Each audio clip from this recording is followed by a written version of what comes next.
श्री स्वामी समर्थ. हरतालिका ही विशेषतः महिलांसाठी अतिशय विशेष आणि खास पूजा आहे. या दिवशी माता पार्वतीने भगवान शंकरांना पती रूपाने मिळवण्यासाठी तप केला होता. हे व्रत प्रामुख्याने निराहार किंवा फलाहार ठेवले जाते. पूजेसाठी आपल्याला 5 झाडांची पाने, श्रावण मासामध्ये येणारे फळं तसेच फुलं घ्यायची असतात. हरतालिका देवीची ओटी भरण्यासाठी एक ब्लाऊज पीस, मंगळसूत्र, बांगड्या तसेच ओटीचं इतर संपूर्ण साहित्य आपण घ्यावं. पाटावर वाळूने शिवलिंग काढावं. शिवलिंगाच्या पायथ्याशी पार्वती माता असते. तसेच शिवलिंगाभोवती 4 सख्या काढाव्यात. सर्वप्रथम वाळूच्या शिवलिंगावर थोडे दूध आणि पाणी अर्पण करावं. दीपधूप लावावा.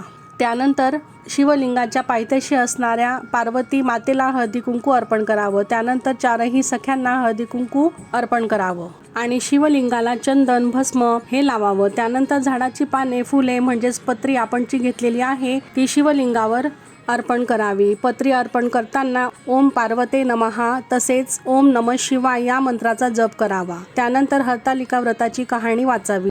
त्याचबरोबर हरतालिकेची आरती तसेच श्री गणेशांची आरती आणि महादेवांची आरतीही आपण म्हणावी. तसेच नैवेद्यही अर्पण करावा. हरतालिका व्रताची पूजा कशी मांडावी, कोणकोणते साहित्य आपण घ्यावे याविषयीचा डिटेल व्हिडिओ खाली दिलेल्या त्रिकोणावर क्लिक करून तुम्ही सविस्तर पाहू शकता. श्री स्वामी समर्थ.